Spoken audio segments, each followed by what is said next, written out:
بسم اللہ الرحمن الرحیم السلام علیکم ورحمۃ اللہ وبرکاتہ۔ ناظرین کرام، ایک جانب کہ جب ملک میں سیاسی بحران عروج پر پہنچتا جا رہا ہے، ایسے میں دشمن اس سیاسی بحران کا فائدہ اٹھانے کی پوری کوشش کر رہا ہے۔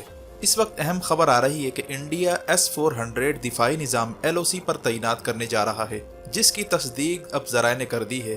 پینٹاگون کا کہنا ہے کہ جون کا مہینہ کافی اہم ہے۔ جون کے مہینے میں انڈیا کی کوشش ہے کہ LOC اور چائنا کے بارڈر پر S-400 تعینات کیا جائے۔ پینٹاگون کے ٹاپ انٹیلیجنس آفیشل نے کانگریس میں ہیئرنگ کے موقع پر اس بات کا انکشاف کیا ہے کہ اس وقت انڈیا میں خفیہ طور پر جنگی تیاریاں ہو رہی ہیں۔ انڈیا اس وقت ہائپر سونک میزائل، بیلسٹک میزائلوں کی مشقیں کر کے انہیں جنگی حالت کے لیے تیار کر رہا ہے، اور اس حوالے سے امریکہ کا خفیہ تعاون بھی حاصل ہے۔ اتنی بڑی جنگی تیاری آخر کیوں کی جا رہی ہے؟ حکومت کی تبدیلی کے ساتھ ہی اچانک سے یہ نیا کھیل کیوں کھیلا جا رہا ہے؟ جبکہ اس کے ساتھ ہی انڈین ذرائع نے تصدیق کی ہے کہ جون کا مہینہ شروع ہوتے ہی انڈیا وسیع پیمانے پر جنگی مشقیں بھی کرنے جا رہا ہے، اور یہ جنگی مشقیں 14، 15 اور 16 جون کو ہوں گی۔ یعنی اس وقت جب 31 مئی تک پاکستان میں صورتحال آر یا پار ہونے جا رہی ہے، انڈیا نے دباؤ بڑھانے کے لیے اب نئے ہتھ کنڈے شروع کر دیے ہیں۔ اسی طرح تیسری اہم خبر یہ ہے کہ تائیوان کے ایشو پر چائنا اور امریکہ کا فوجی ٹکراؤ ہونے جا رہا ہے۔ امریکہ نے اب آفیشل لیول پر بیان دے دیا ہے کہ تائیوان پر اگر حملہ ہوا تو امریکہ اپنی فوجی طاقت استعمال کر کے ہر صورت تائیوان کا دفاع کرے گا۔ اس بیان کے فوراً بعد چائنا کی فارن منسٹری نے ہائی لیول پر میٹنگ شروع کر دی ہے۔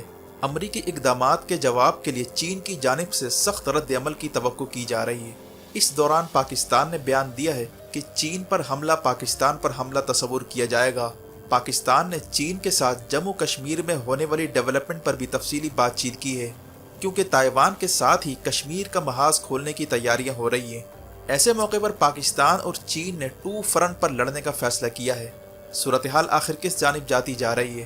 مزید تفصیلات میں جانے سے پہلے اصلیت ٹی وی کو سبسکرائب کرتے ہوئے بیل آئکن پر کلک کریں تاکہ ہر آنے والی ویڈیو کا نوٹیفیکیشن آپ کو بر وقت مل سکے۔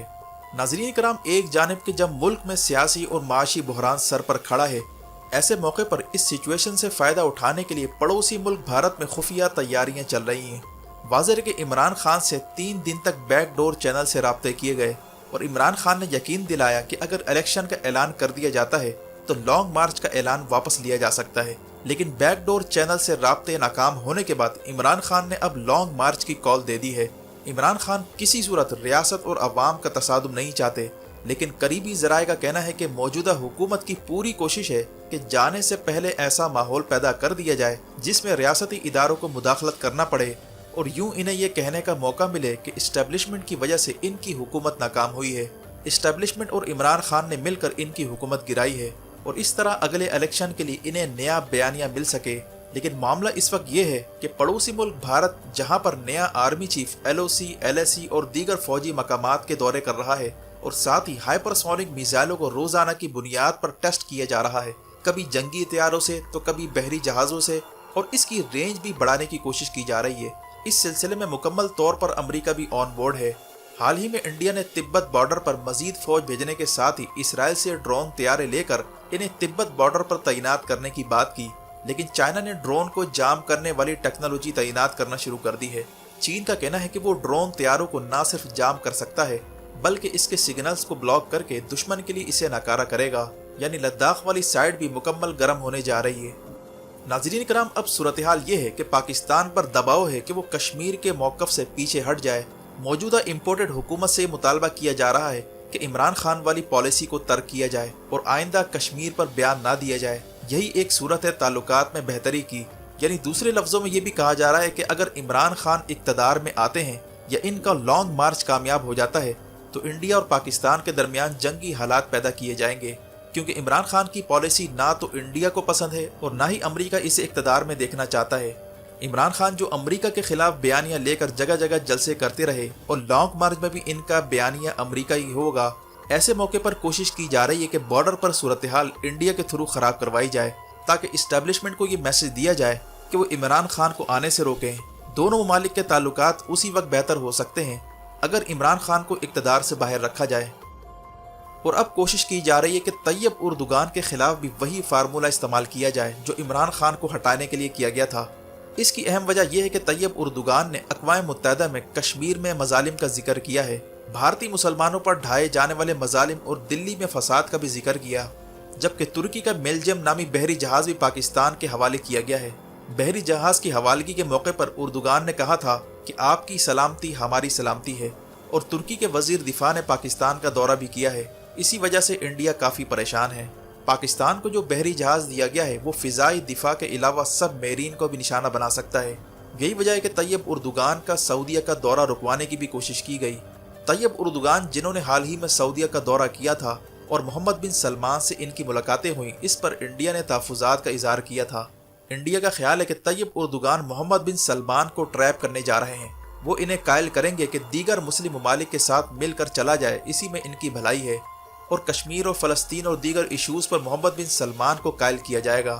یہی وجہ ہے کہ اردوغان کا سعودیہ کا دورہ رکوانے کی کوششیں کی گئیں تاکہ محمد بن سلمان اردوغان کی باتوں میں نہ آئیں، لیکن محمد بن سلمان کو بھی احساس ہو گیا ہے کہ اب دیگر مسلم ممالک کے ساتھ مل کر چلنا یہ خود سعودیہ کی سلامتی کے لیے بھی ضروری ہے۔ اس صورتحال میں امریکہ نے چائنا کو کنٹین کرنے کے لیے انڈو پیسیفک میں کوآڈ کو متحرک کرنے کا فیصلہ کیا ہے۔ امریکی صدر جو بائیڈن جو گزشتہ کئی دنوں سے بیان دے رہا ہے کہ یوکرین کے بعد کسی بھی وقت تائیوان کا محاذ کھل سکتا ہے، ہمیں اب تائیوان کی جانب دیکھنا ہوگا، یہاں تک کہ تھنک ٹینک میں یہ تک تجویز دی گئی کہ اس سارے کھیل کے پیچھے چائنا کا ہاتھ ہے۔ چائنا سب کو یوکرین کے ایشو پر لگا کر تائیوان پر حملے کی طاق میں بیٹھا ہے۔ اسی لیے یورپ میں انڈو پیسیفک کا اجلاس طلب کیا گیا تھا، جس میں انڈیا کو بھی بلایا گیا، اور یہاں پر یہ طے پایا کہ اب چائنا کا گھیراؤ کرنا ہے۔ چین کے گھیراؤ کے لیے اب یہ ضروری سمجھا گیا تھا کہ اس کے پڑوسی ممالک میں حالات خراب کروائے جائیں، جیسا کہ سری لنکا میں حالات پیدا کر کے چائنا کو وہاں سے نکالنے کا پروگرام بنایا گیا۔ سری لنکا والی سچویشن کے بعد چائنا نے پیسیفک ایشیا میں موجود سولومن آئی لینڈ سے معاہدہ کر کے وہاں پر ملٹری بیس بنانے کا فیصلہ کیا۔ اس فیصلے سے امریکہ، آسٹریلیا اور انڈیا کو دھچکا لگا، کیونکہ یہ لوگ چائنا کا راستہ بلاک کرنے کے لیے پیسیفک ایشیا میں پلاننگ کر رہے تھے، لیکن چائنا اب اپنی نیوی کو آسٹریلیا کے پاس تعینات کرنے جا رہا ہے، جہاں سے وہ امریکہ پر آسانی سے نظر رکھ سکتا ہے۔ امریکہ اور چائنا کے درمیان بڑھتی خلیج کے بعد اب پوری طرح ابال آ چکا ہے۔ یہ سارے معاملات تائیوان اور پھر چپ بنانے والی انڈسٹری کے ارد گرد گھوم رہے ہیں، جنہیں حاصل کر کے سپر پاور بنا جا سکتا ہے۔ تائیوان جو دنیا بھر کو چپ برآمد کرتا ہے اور جس میں چائنا کی نایاب دھاتیں بھی استعمال ہوتی ہیں، اس پر اب دنیا کی نظریں لگ چکی ہیں۔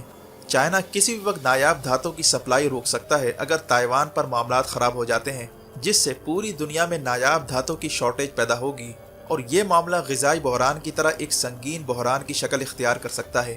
حال ہی میں امریکہ کی جانب سے تائیوان کے دفاع کے لیے فوجی طاقت کے استعمال کے بیان کے بعد چائنا نے بھی ہنگامی میٹنگ طلب کر لی ہے۔ چین کی برداشت کا لیول ختم ہوتا جا رہا ہے، اور وجہ اس کی یہ ہے کہ ایک جانب پڑوسی ممالک میں امریکہ مداخلت کر رہا ہے۔ پاکستان میں حالیہ سیاسی بحران اور پھر چینی شہریوں کو نشانہ بنائے جانے پر چائنا کو پورا یقین ہو چکا ہے کہ اس میں عالمی طاقتیں بھی شامل ہیں جو سی پیک کو ناکام بنانا چاہتی ہیں، تاکہ سی پیک پروجیکٹ وائبل نہ رہے۔ اور سی پیک جو چائنا کا خطے میں ایک سینٹر پوائنٹ ہے، جسے سینٹرل ایشیا اور پھر مڈل ایسٹ افریقہ تک لے جانے کا پلان ہے، اس کو ناکام بنانے کے لیے اب عالمی طاقتیں کود پڑی ہیں۔ یہی وجہ ہے کہ پاکستان کے سیاسی بحران سے اب وہ طاقتیں فائدہ اٹھانا چاہتی ہیں جو نہ صرف سی پیک کے خلاف ہیں، بلکہ کشمیر اور اسلامی امہ کے مسائل سے دور رکھنے کے لیے اب اندرونی خلفشار کو بڑھاوا دیا جا رہا ہے، تاکہ بھارت کو مقبوضہ کشمیر میں گھناؤنا ایجنڈا مکمل کرنے دیا جائے، جس کے خلاف پاکستان کو ایک توانا آواز بن کر سامنے آنا ہے۔ کیونکہ کشمیر کا معاملہ اب سنگین ہونے جا رہا ہے، بھارت میں خفیہ جنگی تیاریاں چل رہی ہیں، ایسے موقع پر ریاستی اداروں کو ہر طرح سے چوکنا رہنے کی ضرورت ہے۔ ویڈیو دیکھنے کا شکریہ، اپنا اور گرد و نواح کے لوگوں کا خیال رکھیں، فی امان اللہ۔